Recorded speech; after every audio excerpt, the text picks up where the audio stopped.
Good evening, everybody, and welcome to our teleclass for the month of May.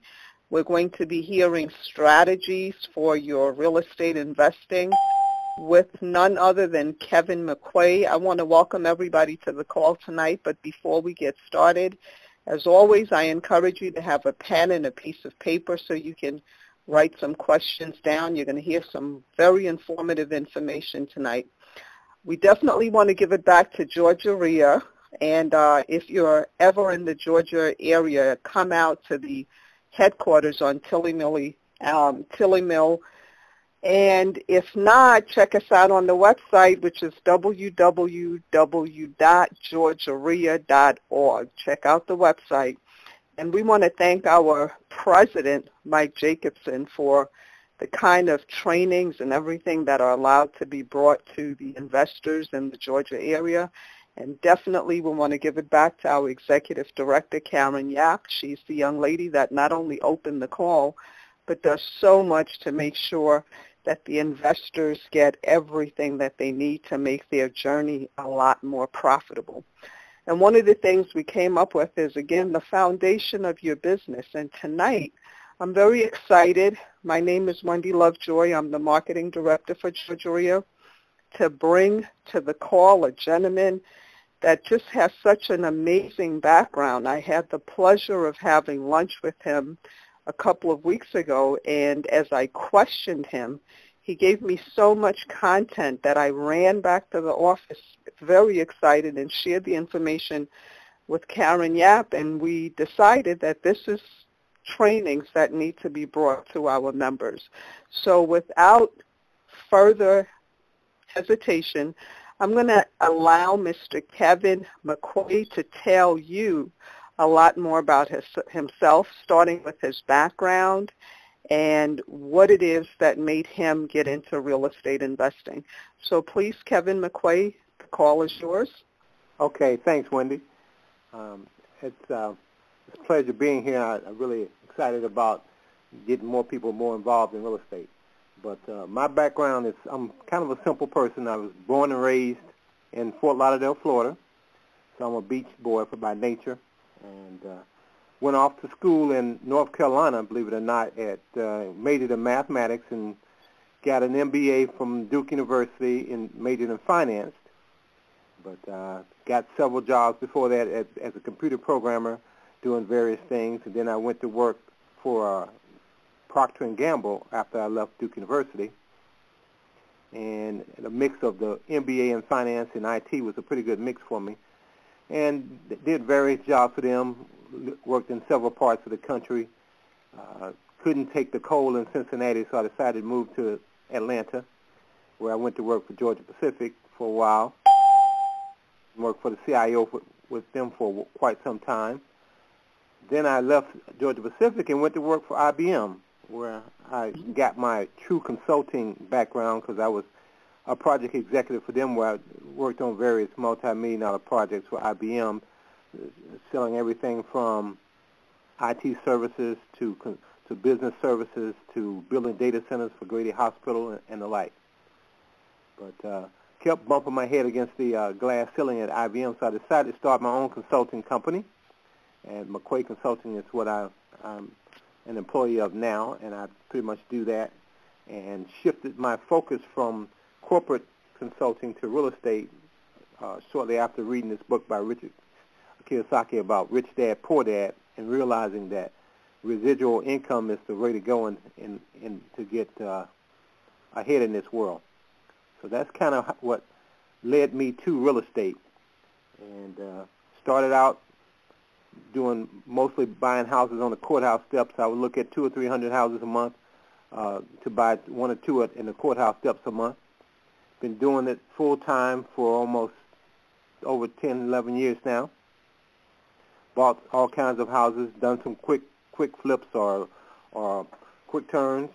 Also did HUD houses and all kinds of other avenues. So I've got a very varied experience in real estate. Really enjoy the freedom that it gives me.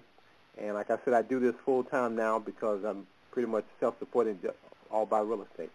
Well, I really appreciate hearing that because, most people, as we say in marketing, when they hear your story, they can relate, having come from a different industry and then getting into real estate investing. But can you tell us how long you've been with GaREIA and why have you stayed so connected, so much so that you even run one of the groups there called Deal Makers every Wednesday?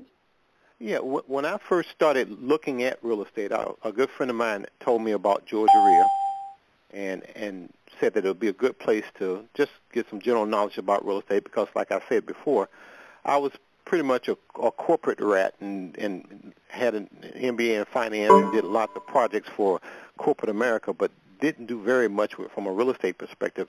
Had owned some rental properties, but didn't think very much about moving in that direction full time.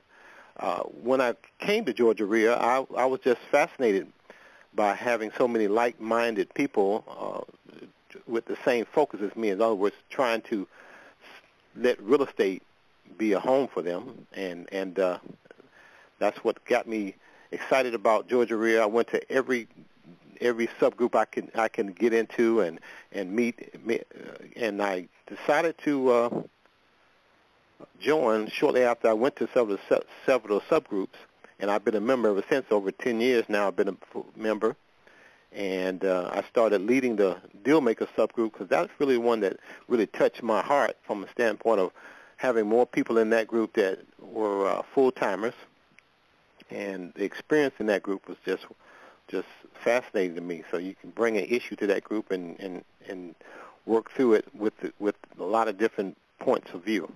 So it really was fascinating to me. That's why I enjoy leading it. And I enjoy, as many people do, being in that class on Wednesdays at 10 o'clock at the headquarters because, as you said, you get to bring a specific transaction that you're thinking about doing, a house you may be, looking to buy, or how to do any rehab, and everybody is so helpful in informing and in guiding you to get the correct work done and to make sure that you're buying it on numbers and not emotion. But one of the other things I wanted to ask you, being that you've been in the industry, as you're saying, about 10 years, can you share maybe some case studies or anybody that stands out in your mind and how you've been able to help them, or what guidance you've given them to make a better? Sure, I can do that.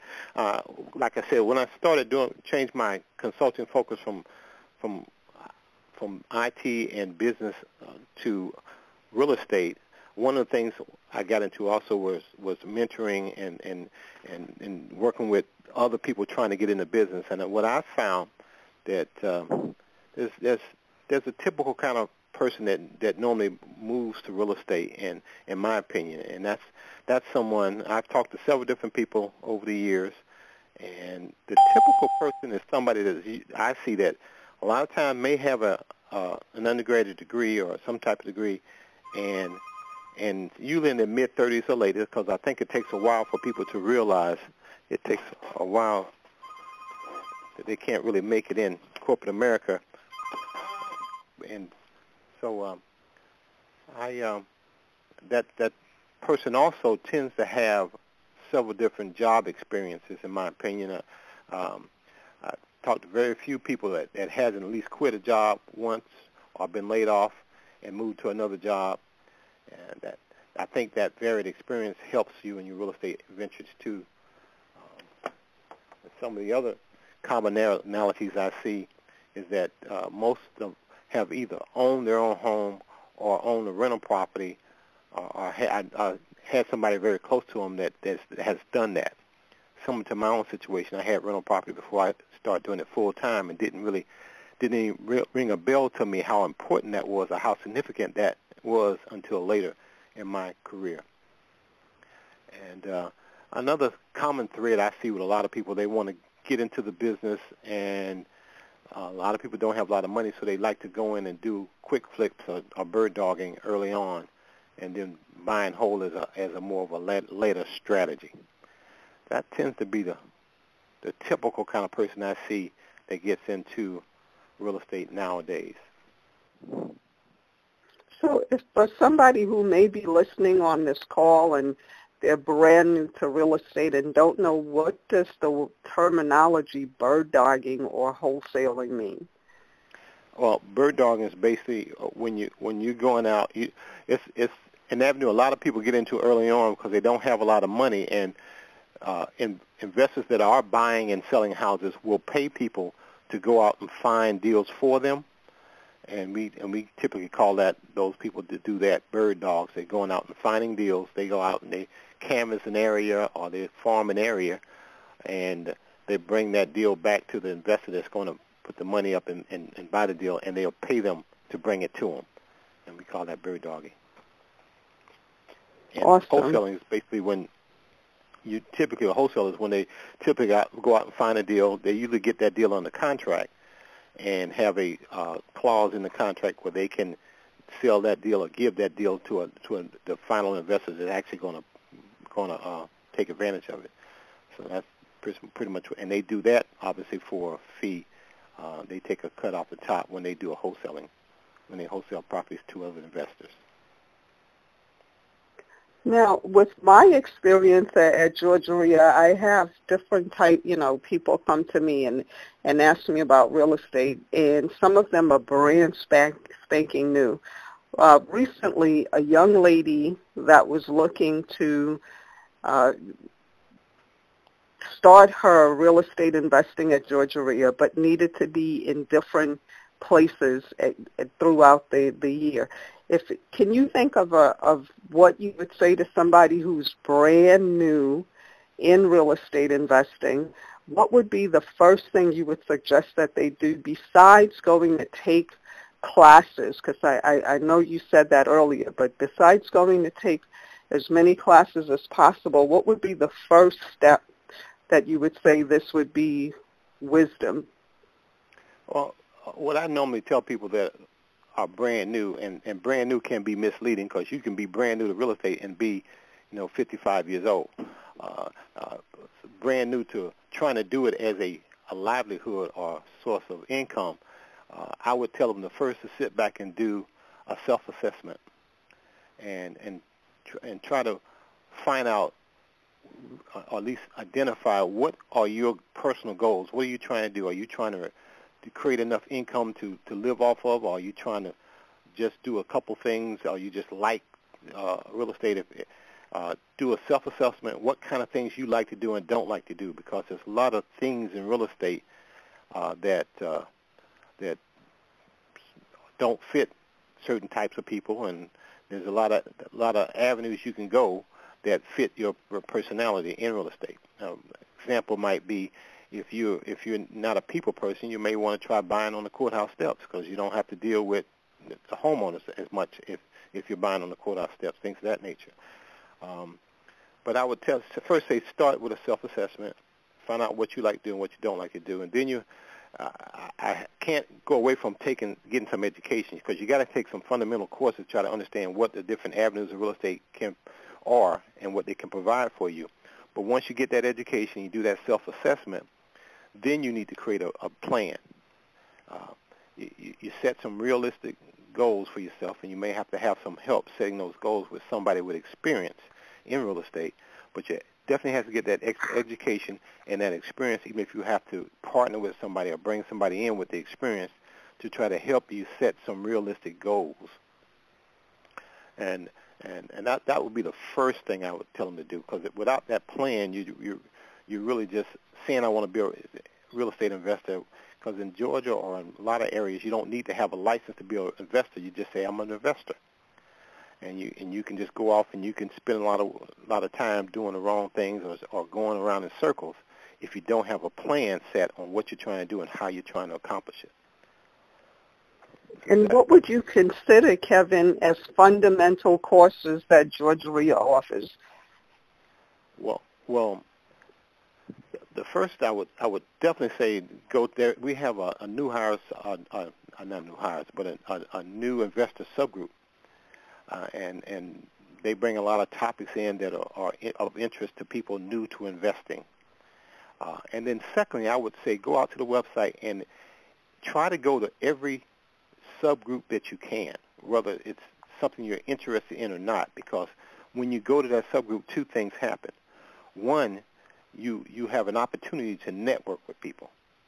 And two, you might pick up some real insight on what you might want to do long term, because you may not know you want to do it until afterwards. I didn't know I wanted to buy on the courthouse steps until I heard a presentation from somebody in Deal Makers about, buying on the courthouse steps. And I said, that fits my personality better than going out trying to do it, subject to with a homeowner. So I had to decide what route in real estate I want to try to make my primary focus. And I think likewise a new person would have to do the same thing. Go to a lot of the subgroups, talk to a lot of people, network with a lot of people, and then sit down and create a plan based on what your self-assessment says you're best at doing.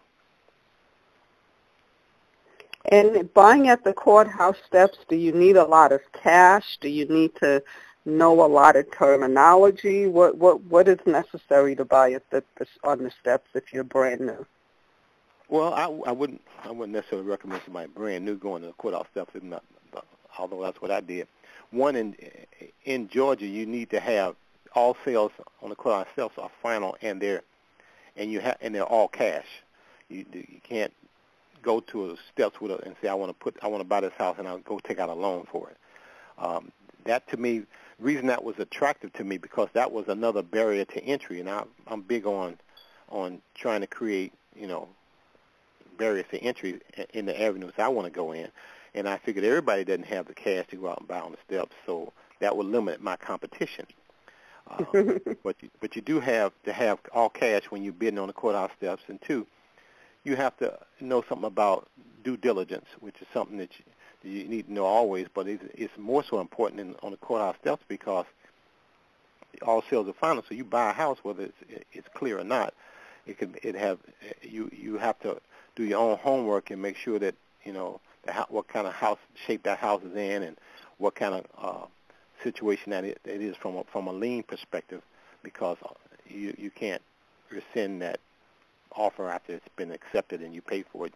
It's yours, whether you like it or not. So I wouldn't necessarily recommend somebody brand new to run down to the steps and try to buy them on courthouse steps without having somebody that to partner with that's been doing it in the past.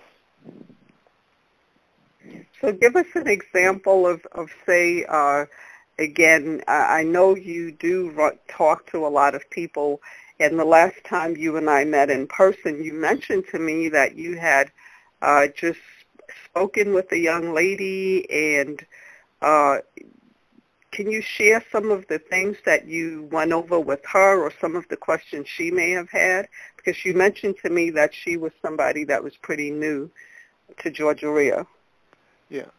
Yeah. Well, I met with a lot of people. That particular young lady was had a very varied experience in a lot of different industries. She had worked even in different countries and was trying to get into real estate. But I basically just tried to talk to her about the same thing I said earlier: do that self-assessment, figure out what her strengths and weaknesses are, and then you have to put a plan together. And part of that plan is you got to build that team to compensate for your weaknesses, and also to protect you from the areas that you don't know. And building that team is going to be real important to her and to most people in real estate.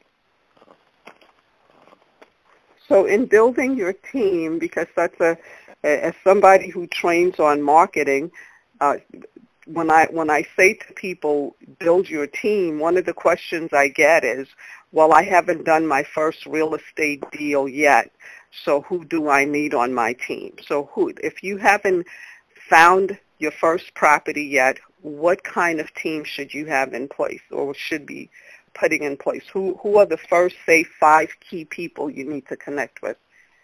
Well, I would first say you probably need somebody that a coach or a mentor, so they can kind of help you avoid some of the obvious pitfalls that are not intuitive, that are going to be in the road that you will fall into if you don't know about. Then I would say you need an appraiser, you need a realtor, you need a home inspector, a mortgage broker or a money guy, hard money guy, or a mortgage person, some type of banking relationship, and then you need general contractors or laborers. And what I try to tell people to do is to first try to in part of your networking with at the REIAs that you go to and the investors that you meet, you ask them about who are they using and who would they recommend, because I'm a firm believer in trying to use people through references, because that's the best way to find people that you can use.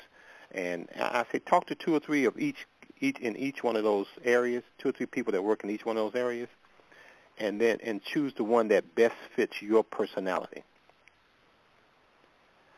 It's going to be difficult early on because you haven't done very much, but you do have people in those different professions that are investor friendly, and those are the ones you're going to want to have to put on your team. When I say put on your team, I'm not saying you're going to be paying them from day one, but you're going to pay them when you use them, and the investor friendly ones will understand that, and those are the ones you want to have on your team because they'll be ready when you need them. You're going to need an appraiser to come in and help you appraise house or figure out what the values of our house are. You're going to need a realtor to send you opportunities and to show you houses and get you in houses. You're going to need home inspectors. You're going to need termite inspectors. You're going to need money men. I say money men. I could either be a money broker, a mortgage broker, or a hard money lender, or a banker, whatever your source of funding is going to be. So that team is going to be critical to you, and so that's what I mean when I say build a team. And in building this team, it's making sense. In building this team, do I also need to focus on my own business cards or flyers, or what do I need to do to make this really a real business? Well, that goes back when I said earlier about the plan. When you create this plan, part of that plan or that business plan is going to be a marketing strategy and activities, and you're going to have to set goals for yourself. And that marketing strategy is where you're going to have a marketing budget. In that marketing budget, you're going to have things like money for cards and money for signs, and how many signs and what kind of signs you're going to do. If you're going to use newspapers, if you're going to use bird dogs, if you're going to use people that you're going to pay to help find properties or ideas for you. Part of that plan is also going to be talking about where your funding is coming from. If you're going to use 401ks, savings, credit cards, home equity lines, banks, hard money lenders, or joint ventures, or private money. That plan is going to be pretty much comprehensive, and that's why I said you start with that plan, because it will break down the things that you need and the monies that you need to be successful, because in that plan it's also going to be a financial plan. And that financial plan is going to talk about not just what you need now, but what you plan to make. So it's going to be a pro forma and a vision on what kind of monies you plan to make and when you plan to make it. And this is what excites me, especially after meeting you and talking with you, because I know tonight I'm sounding like I'm brand spanking new myself, but as a seasoned investor, somebody who has flipped and bought and held and, been connected to GaREIA around 2007 or so and learned a lot there. When I came back to GaREIA, I was able to learn a lot by just having lunch with you.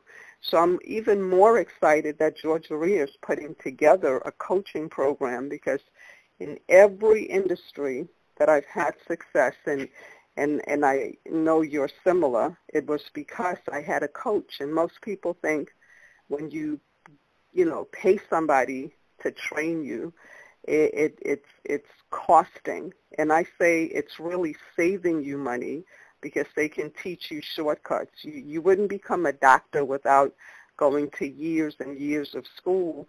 And so it's kind of hard to really believe without luck that you would have major success in real estate investing without somebody coaching you and holding your hand, unless you're a person who definitely can study and put the step-by-step plan by yourself. Correct me if I'm wrong, that it really saves you money to have somebody coaching you. I think one of the major problems with the real estate investment career is that you don't have a criteria, you don't have a certification that you have to go through. All throughout my corporate career and even my academic career, there was always a curriculum that you had to go through and a test you had to take to become or to get a BS degree or to get an MBA degree or to be certified in project management. I got certified by the PMI organization in project management. You had criteria you had to meet and tests you had to take to get that certification to become a certified project manager. Well, in real estate, it's just the opposite. Anybody that wants to become a real estate investor can say, I want to become one. And the downside to that is that you don't have the coursework or the curriculum to go through that every real estate investor go through to get that check mark and say, now you can go off and invest. And likewise, the state doesn't protect real estate investors. When you sign a contract, it's fine. You can't back out of it. So it's a downside to being in real estate, and that's why so many people get hurt in real estate. I mean, you look at in sports, Michael Jordan never won a championship until they had a great coach. And I think that the same can apply in investment. And some people do get lucky. Some people can go out and find a deal after looking at 3 houses. It's just I wouldn't go to a bank with that plan saying, lend me some money because I plan on getting lucky. That's the truth. And when you talk about coaching, even Magic Johnson, when he decided to go into business, didn't do it without investing in business coaches. So I think that is so important. But then you have people who say, well, I can go to GaREIA and maybe I can go to the general meetings, and they usually have great speakers, and maybe I'll buy a package and that'll help me get successful. How do you answer that? Well, I say a couple of things, because not only do they do that, even people that come to my deal maker sessions and other sessions, they say, well, I'll just come and I'll just ask questions and get my answers that way, or I'll buy a book and go get my answers that way from a guru. When you ask questions in a general meeting or any body of investors, you're going to get the answer based on what your question was. But if you don't know enough about what to ask, then one, you won't get a complete answer, and sometimes the answer won't be answering what you need to ask, what you need to know. So you got to be real careful about that, and filter any feedback you get from somebody with what makes sense in your particular situation. When you have a coach or a mentor, what they should be doing with you is sitting down and learning more about you and going through the things I said earlier, like you've done that self-assessment, and you need to share that with your coach or mentor, so they know what kind of person you are and what's right for you and what's not right for you. And that plan should be shared with them too, so they know that what you should be focusing on, what direction you're trying to go in. And then when they give you an answer, it's filtered through the eyes of what your plan and what your skills are, as opposed to just asking some guru in a big room, say, what should I do, or is this a good deal for me? Everybody's got a different cost structure. Everybody's got a different skill set. Some deals are good for some people, not good for others. So that's how I would answer that. But I encourage people to go to meetings and to buy the guru's material, because there are some good stuff that they're selling. It's just everything is not for you. And because some other person was successful doing it doesn't mean you will be successful doing it. So you got to filter that with your own self-assessment and what you can do well and what you can't do well. Does that help? And I think, Go ahead. You were saying something, Kevin? Yeah. I just want to, because I tell people all the time, go to as many subgroups as you can, network and talk to people, ask all the questions, but you just have to be careful. If the person you're asking the question of, it doesn't have any more experience than you, then their answer is going to be no more experience than what you would have figured out.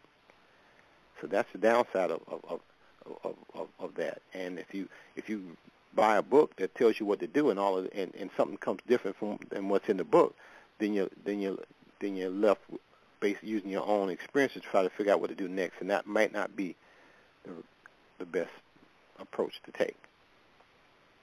So what about a person that says, I'm coming into real estate investing, I have just enough to pay for my membership, and I might have a couple more dollars. What's the best first step for them? Well, it'll be the second step, because the first step is what I said earlier. I don't want to.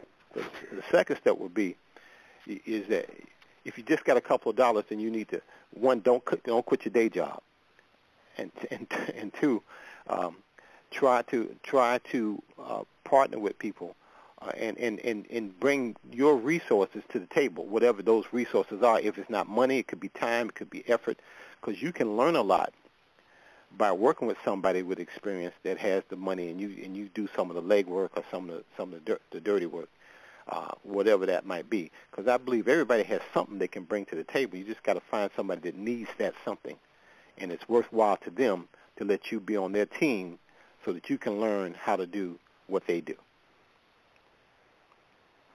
That is great information. And I'm really excited that we've been able to share this type of information, because it's very basic, and most people don't understand how basic they need to, the foundation they need to lay before getting into investing. And I really appreciate hearing you say the first thing you have to do is assess yourself, because most people look at outside of themselves to gain their success, and they'll come and say, well, if William just did 30 properties, let me do what William's doing. But maybe William is great at talking to people, and like you said, they may not be. So the self-assessment, is there any place somebody can get the questions they need to ask themselves, like break it down, and maybe a form or a sheet of paper that would say these are the questions you want to ask yourself, and then when you have those answers, you can move further? I don't know if there's any one place, but there's lots of books and literature out there on how to build a plan, and different people, including myself, will have little starter sheets of paper that I ask people to fill out. And it kind of does a self-assessment, helps you with your self-assessment and your general assessment of what you're trying to do. Like I have something called a checklist I give people, and they normally it starts out by saying, what's your strategy? Is it buying wholesale, quick sale, notes, commercial, or other?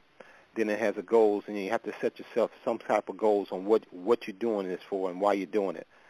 And then I try to break those goals down into bite-sized morsels, and start out with maybe a 3 or 5 year goal. But what's your 1 year goal? What's your 6 month goal? What's your 3 month goal? And then I have I talk about strategies on how people are trying to find these deals, and I give them some suggestions. And your strategies will be leaning toward what your strengths are. If you're going to do referrals or realtors or wholesalers or bird dogs, farming, newspapers, FSBOs, foreclosures, REOs. There's a lot of different avenues you can have strategies for finding deals. And then investment funding, I try to sit down and talk to people about what's your current state.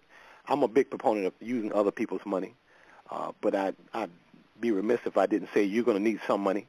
A lot of these people walk around here and say you can get rich without having any money. You're going to need money for some things, and you may not know what those some things are, but you're going to need some money. But I'm a big proponent of using other people's money, but I still ask people, what kind of 401ks or savings or credit cards or home equity lines of credit or banks you're dealing with. What's your credit? Credit is important, I think, and we can talk more about that in later calls, but credit, your credit score is important. Hard money lender, joint vendors, Owner finance is another option. Lease options and private money. Then I talk about investment criteria in my checklist, and I try to get a feel for what kind of price ranges you want to deal with, or what kind of school system you want to deal with, what kind of geographic areas you want to deal with, and then I talk about action steps for us, what we need to do this month and this week and then tomorrow.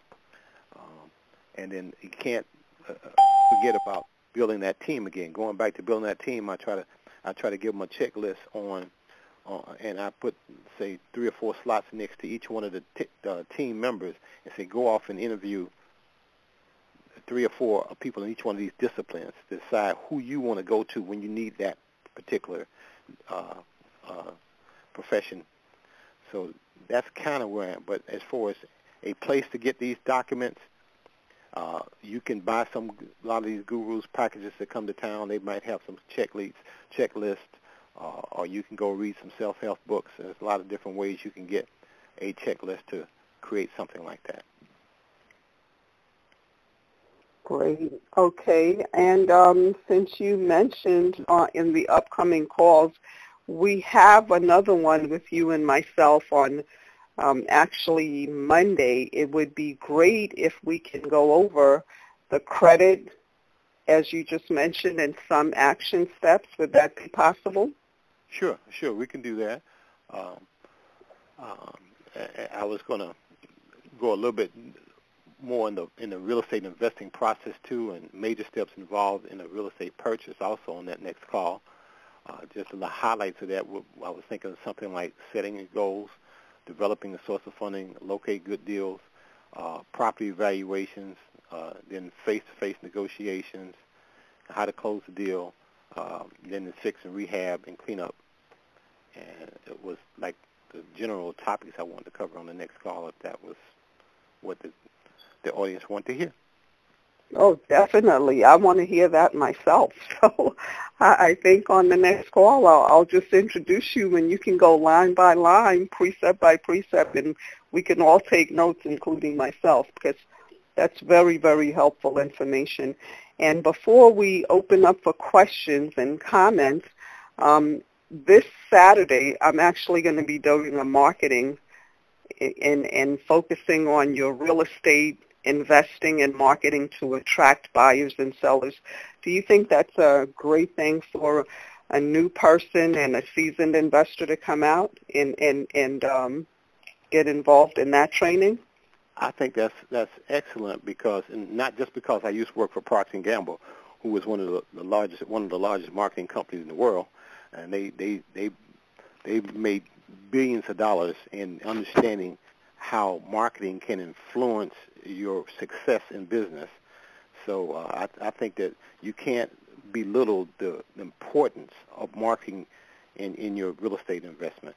One of the things that I said just earlier this week in my Deal Mason session, I was talking about a real estate property that I'm having to come available. Thanks to my marketing efforts, I already got over 5 or 6 people that want to rent a property that haven't even got empty yet. That's just an example of how marketing can help you save money and stay ahead in this game. So I don't think anybody should overlook the importance of marketing, although you can, because a lot of times you spend money and you don't see the results until later, because marketing has what we call a lagged effect. You market today, you get benefit from it later, and sometimes it's hard for some people to realize that. They say, "Well, I'll just skip doing that this month because you don't see the results real time like you would if you go to the store and bought a loaf of bread. You know, you come home with a loaf of bread that same night. When you market, you have a marketing plan in place. You market, and you get success from that later on, and that's hard sometimes for some people to understand. And that's a great point, because what I tell some of the people that I train or coach in marketing is to not expect to have a harvest from a seed you just planted today. It takes time for it to grow, and they kind of see it. So in listening to you, you say so many practical things that just really blow my mind. So I'm so excited about the call on Monday and the following call the week after. And definitely deal makers every Wednesday at 10 a.m. That is also on my calendar. The general meeting is something else that I do not want to miss. And if you don't mind, Kevin, maybe we can have a specific sheet that we can give out at the general meeting this upcoming week. Would it be okay if you and I can design something with some of these questions and give it out at the general meeting? Sure. Awesome. And so what I'd like to do, unless you have something else that you want to share before we open up the call line and see what questions the audience may have for you. No, I'm ready for the questions. Hiya. We ready for questions? Yeah. Yes, we are. Thank you so much. Columbus, Georgia. And my question is, how do you get remotivated and refocused? Well, after you've done it so long, you're like, with the market changing and trying to find a new groove, a new beat, a new whatever. That's an excellent question. And the way you get motivated is you have to make sure you're understanding your real why. Why are you doing this? Sure. It has to be something, in my opinion, it has to be more than just money while you're doing this. Uh-huh. And if you can drill down, when I was doing consulting in corporate America, I used to try to ask people why until they got tired of me asking, because eventually I'm gonna find out the real reason why somebody's doing something. If you keep asking why, and it like I said, it has to be greater than just the money. It has to be a lifestyle or something that you want that's bigger than you.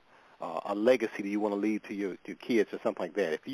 If you drill down within yourself and figure out why you're truly doing this, that why will make you stay up and make you work a little bit longer at night and get up a little bit early in the morning, or rearrange some things in your schedules to help you do what you need to do to make that thing work. So that's kind of how you remotivate yourself, is to going back and then part of that self-assessment, you also telling yourself, why am I truly doing this? In my opinion, in my case, I wanted to leave a legacy for my kids. I wanted them to not have the struggle I had. Okay. So that's what I think will keep you motivated. If you really find out what that why is. If it's just I want to make a buck, that's going to fade away, because you can make some money real quick, and then all of a sudden, when you're working for now. Yeah. Okay. Thank you. And yes, and can I just add something, Kevin, because it goes back to what you said originally, which is self-assessment. I really would say you want to be completely honest with yourself. I've had a young lady say to me, well, I'm doing it for my son. And I said, well, if your son was your motivating factor, you'd be there already. So that's not your true motivation. And, sometimes people are motivated by the ministry or somebody else. You have to be completely honest with what's going to make you move. And that's going to keep you motivated. So it goes back to what Kevin said, self-assessment. And I also tell people, a lot of people are not true to themselves and are not, because you can ask somebody a question, they'll tell you what they think you want to hear. Mm-hmm. And when I'm sitting down with somebody and talking about what they need to do, I said, I can tell you what's important to you if you tell me what you did in the last 7 days, because that's good. You do what's important to you, whether you subconsciously you just gravitate to what's important to you. So if all your time is spent working on your job and you're working 80 hours a week on this job, that's really what's important to you. If it's important for you to build your real estate career and meet whatever your objectives are, then you're going to find the time to do that because it's important to you, because you will do. It's just human nature. You're going to do whatever it is important to you. That's a good one. And I'm hearing more people in the audience. Do we have anybody else that has a question for Kevin? Yes.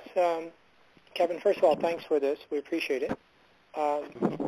I would like to know probably two questions. One, I think you guys mentioned your checklist, that you would maybe have that for us Monday night. And if that's the case, that would be great. Yes, we definitely will have it at the general meeting, but that won't be this Monday night. The general meeting is usually the second Monday, I believe. This month, Karen, if you're on the call, correct me if I'm wrong. It's not going to be the second Monday because of the holiday. In which month? The general meeting. For May? For May. Mm-hmm. Yes, when is the May meeting? May 12th. And then okay. Tracy Haywood is the speaker, speaking about automating your real estate business. And she's a big wholesaler, very successful, and she's coming back Saturday, May 17th, to do an all-day Saturday seminar. Okay. Awesome. So for that checklist that Kevin and I are Kevin's gonna come up with it. I'll just go ahead and type it out and make sure we have enough copies for everybody at the general meeting on May 12th.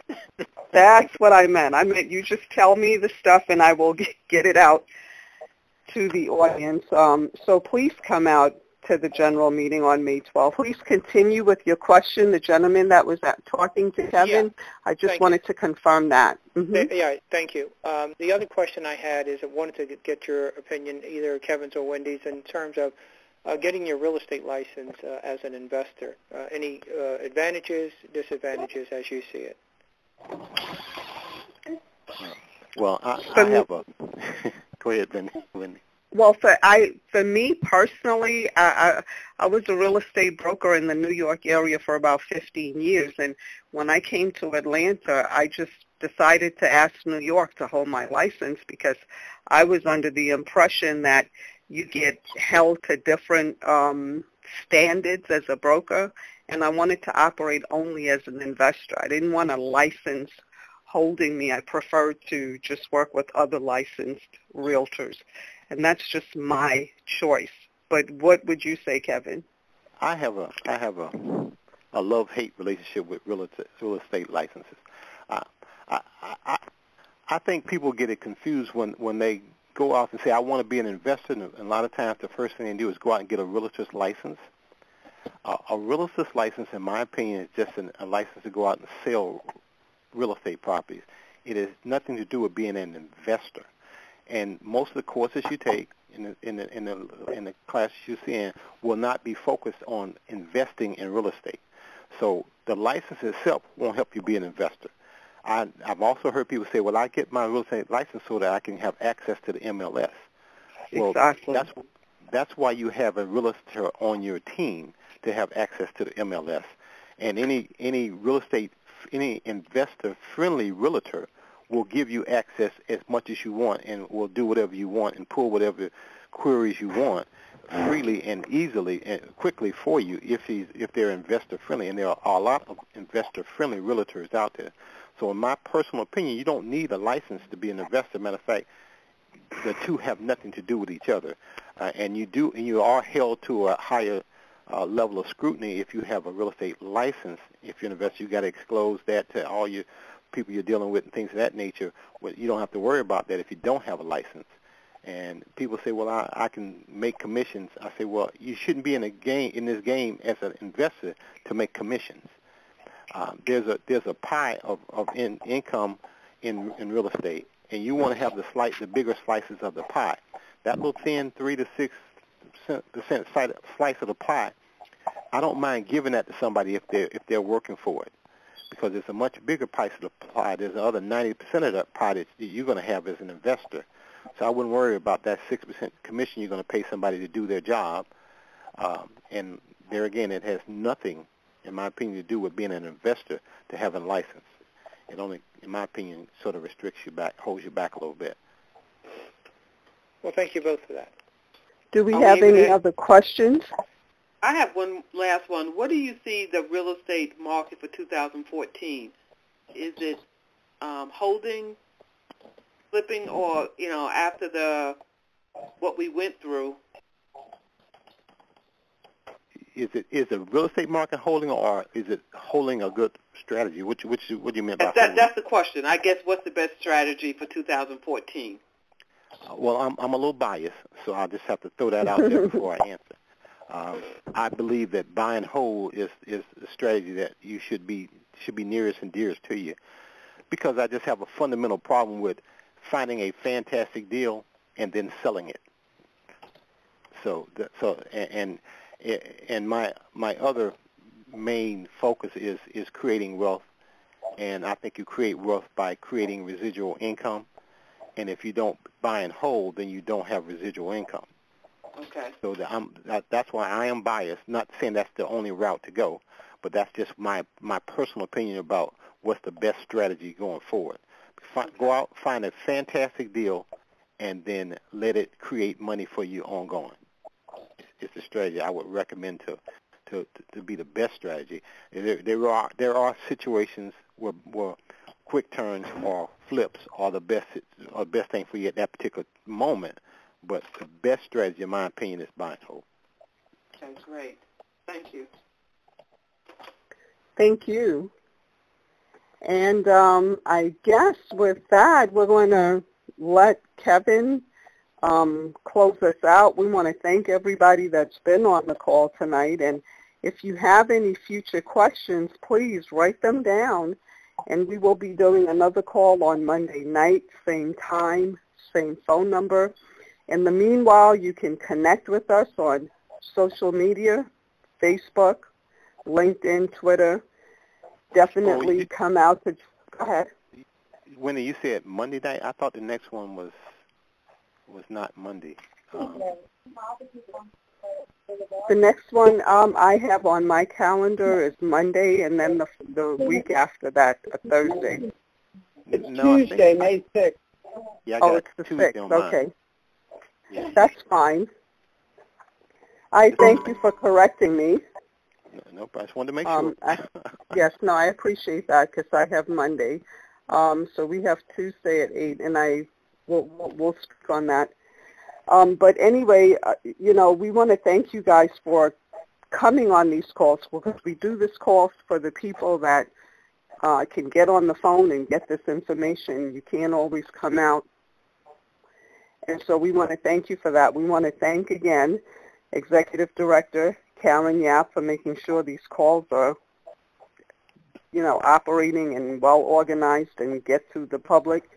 And with that, I want to turn it over to Kevin McQuay so he can close us out tonight. Okay. I will just tell everybody that stay focused. I think it's a fantastic time to be a real estate investor. And to follow up on that last question, you just have to work really hard to find the deals, because the deals aren't everywhere. Deals are everywhere. We just have to find them. So I would encourage you to not get discouraged and go out there and put a plan in place and work hard against trying to make it happen. Okay, guys. Thank you so much. Look out for the 7-day forecast, and you can see the replay if you missed it, or you know somebody that missed the call. Thank you so much, Kevin McQuay. And with that being said, this call is officially over. Talk to you soon. Thank you.